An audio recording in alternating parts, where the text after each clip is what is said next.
चलिए आज की चर्चा की शुरुआत एक खास तस्वीर की कल्पना से करते हैं। ये हमारे स्रोत में खींची गई है।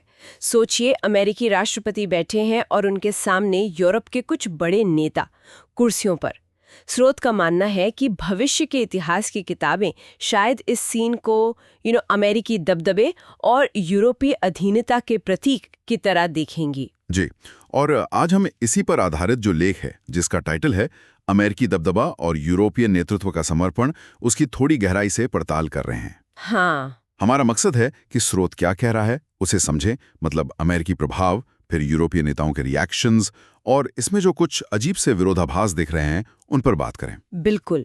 और जैसे हम हमेशा साफ करते हैं, हमारा काम यहाँ सिर्फ स्रोत में जो विचार हैं, जो तर्क हैं, उनको सामने रखना है। हम किसी का पक्ष नहीं ले रहे, ना ही इन विचारों का समर्थन कर रहे हैं। जी, तो स्रोत का मुख्य तर्क क्या है? ऐसा लग रहा है कि लेख मानता है कि यूरोप के जो मौजूदा नेता हैं, उनमें अमेरिकी राष्ट्रपति के सामने अपनी बात मजबूती से रखने का वो दम नहीं बचा है। हाँ जिसे स्रोत रीढ़ की हड्डी की कमी कह रहा है। हाँ, ये शब्द इस्तेमाल किया है। और स्रोत इस कथित कमी की तुलना करता है रूस, चीन या जैसे भारत के नेताओं से, जिनके बारे में कहा गया है कि वो अमेरिकी राष्ट्रपति के सामने ज्यादा आत्मविश्वास से पेश आते हैं। अच्छा। स्रोत ने रूसी राष्ट्रपति व्लादिमीर पुतिन का तो खासतौर से जिक्र किया है, शायद एक अपवाद की तरह। और ये जो कथित हिम्मत की कमी है, इसका एक बड़ा प्रतीक स्रोत मानता है उस मीटिंग की तस्वीर को। जी खासकर नेताओं के बैठने का जो अंदाज था। जी, वो कुर्सियों पर बैठना। हाँ, उसे गुलामी या मतलब अधीनता के तौर पर देखा जा रहा है। और जाहिर है इस तरह की तस्वीरें यूरोप में यूं ही नहीं गुजर गई होंगी। नहीं, आपने सही पकड़ा। स्रोत के मुताबिक यूरोप में जनता और मीडिया में, यहाँ तक कि वो मीडिया भी जो सरकार के नियंत्रण में है, उसमें भी बहुत तीखी प्रतिक्रिया हुई। अच्छा। लोगों ने अपमानित महसूस किया।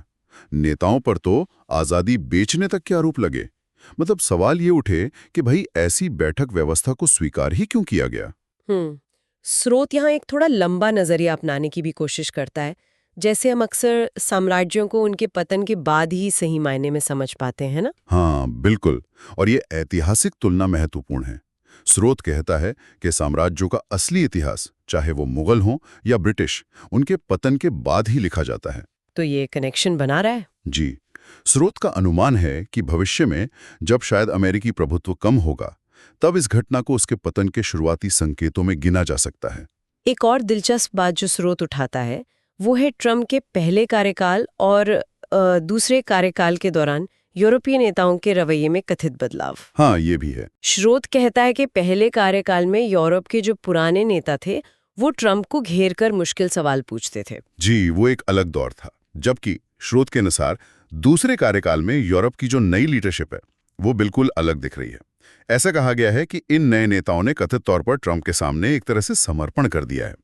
ये एक बड़ा बदलाव बताया जा रहा है, अगर स्रोत की बात सही है तो। लेकिन कहानी में एक और पेच है जो शायद सबसे ज्यादा चौंकाने वाला है, और वो ये कि स्रोत के मुताबिक कौन से नेता झुके और कौन से नहीं। यहाँ एक विरोधाभास सा दिखता है। ये वाकई ध्यान देने वाली बात है।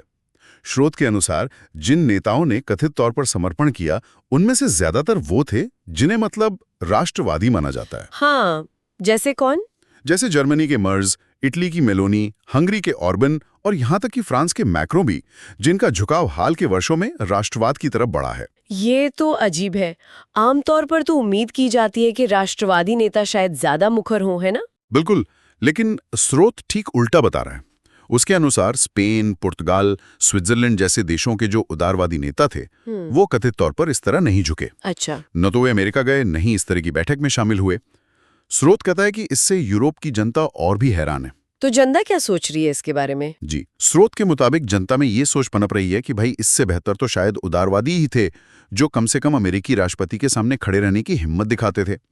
ये राष्ट्रवाद और विदेश नीति के बीच एक बड़ा जटिल और अप्रत्याशित सा रिश्ता दिखाता है, जैसा स्रोत बता रहा है। और अंत में स्रोत भविष्य को लेकर एक दावा भी करता है, एक तरह की भविष्यवाणी समझ लीजिए। हाँ, स्रोत का कहना है कि जो भी यूरोपीय नेता ट्रंप के सामने इस तरह कुर्सी डालकर बैठे, उनकी अपने देशों में राजनीतिक मुश्किलें बढ़ेंगी। यानी उनका राजनीतिक भविष्य खतरे में है। स्रोत का तो यही मानना है। वो कहता है कि वे दोबारा चुनकर नहीं आ पाएंगे क्योंकि उनकी छवि को भारी नुकसान पहुंचा है। स्रोत के शब्दों में कहें तो उनकी मिट्टी पलीत हो चुकी है। तो संक्षेप में कहें तो ये स्रोत एक काफी तनावपूर्ण तस्वीर पेश कर रहा है। एक तरफ बढ़ता अमेरिकी दबदबा, दूसरी तरफ यूरोपीय नेतृत्व के रवैये में कथित बदलाव, फिर जनता का गुस्सा। हाँ, और सबसे बढ़कर ये राष्ट्रवादी बनाम उदारवादी नेताओं के व्यवहार में एक अप्रत्याशित विरोधाभास। बिल्कुल। और ये हमें एक अहम सवाल पर लाकर छोड़ता है, जो स्रोत के विश्लेषण से ही उभर रहा है।